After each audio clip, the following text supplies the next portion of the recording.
Hello, good afternoon and welcome. You're watching Times Now. I'm Sagarika Mitra. Viewers, over the last 2 months, Uttar Pradesh's Barech witnessed series of deadly wolf attacks, killing 8, including 7 children.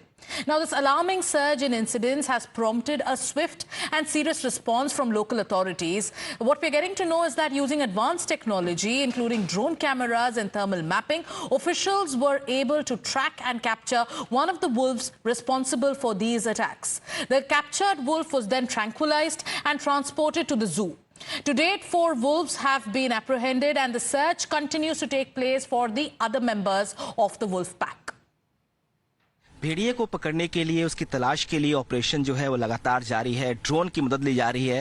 रात में night vision drone का इस्तेमाल होता है, दिन में भी drone की नज़र से उसको देखने की कोशिश की जा रही है। इस वक्त हम देखें, आपको दिखाएंगे तस्वीरों के जरिए तो किस तरह से ड्रोन को उड़ाकर उस पर नज़र रखी जा रही है। चूँकि ये स्टेज ऐसा है, कहा जा रहा है कि इस स्टेज में ही जो है 3 जो भेड़िया है वो कई बार देखा जा चुका है, इसीलिए नज़र उसकी तलाश के लिए इन ड्रोन की मदद ली जा रही है। आपको दिखाएं एक बार कि ये जो पूरा एरिया है, बड़े बड़े यहाँ पे धान की फसल है, धान की खेती है और गन्ने की खेत भी है।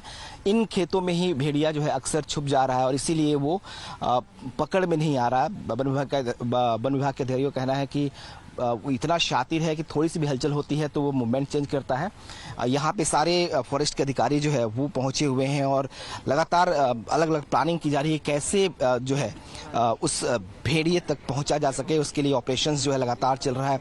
रात के समय गांव में गश्त की जा रही है, कॉम्बिंग चल रहा है, अधिकारी सारे मौके पहुँच रहे हैं और कोशिश यही की जा रही है कि किसी भी तरीके से जल्द जो है भेड़िए तक पहुँचा जा सके। अधिकारी लगातार इसको मॉनिटर कर रहे हैं, अलग अलग प्लानिंग की जा रही है ताकि जो भेड़िया है उसको पकड़ा जा सके। अभी तक जो आधिकारिक जानकारी मिली है 7 से 8 लोगों को अपना शिकार भेड़िया जो है वो बना चुका है और इसीलिए एक तरह से दिन और रात दोनों वक्त 24 घंटे आप कह सकते हैं कि प्लानिंग की जा रही है। अधिकारी लगातार इस पर ये तय कर रहे हैं कि आखिर कौन सा मोडस ऑपरेंडाई हो जिसके जरिए हम उस भेड़िए तक पहुंच सके, उसको पकड़ सके, क्योंकि सारा फोकस इस वक्त जो है वो भेड़िए को पकड़ने में है।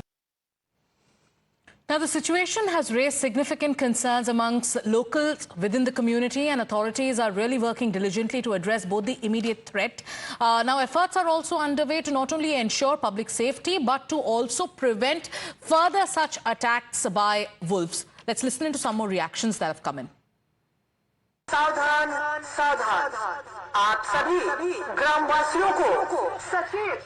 भेड़िया का आतंक कितना ज्यादा है इसका अंदाजा आप इस बात से भी लगा सकते हैं कि तमाम गांवों में प्रशासन के द्वारा जो है इस तरह से अनाउंसमेंट किया जा रहा लगातार ताकि जो गांव के लोग हैं उनको जागरूक किया जा सके। तमाम गांवों में जो घटनाएं हो रही हैं उसके लिए इस तरह के अनाउंसमेंट जो है लगातार जो है वो किए जा रहे हैं। ट्रैक्टर से देखिए रात को जो है वो अनाउंसमेंट किया जा रहा है ताकि लोगों को जागरूक किया जा सके जिस घटनाएं लगातार बढ़ रही हैं और उससे जागरूक करने के लिए जो है। वैसे आप कौन सा गांव है ये? सिसैया चूड़ामण है। ये यहाँ भी अटैक हुआ है? हाँ, यहाँ कई एक बच्चे को भी खा गया है यहाँ सिसैया चूड़ामण में।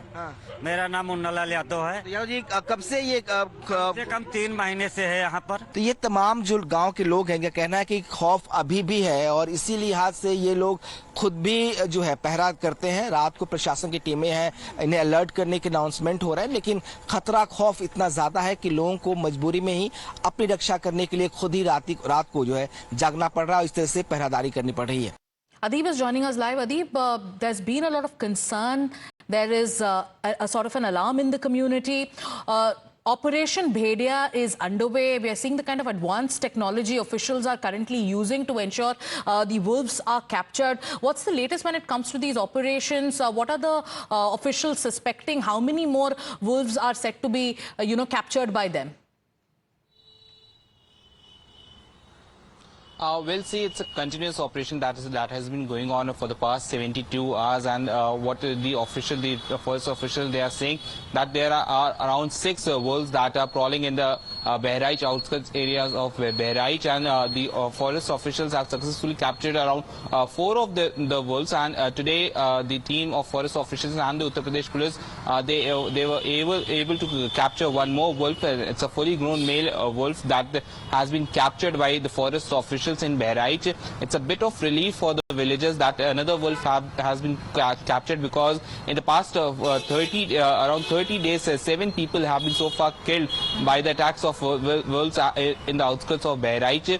And the forest officials and the Uttar Pradesh police, they are all using high-tech technology to capture these wolves. They are using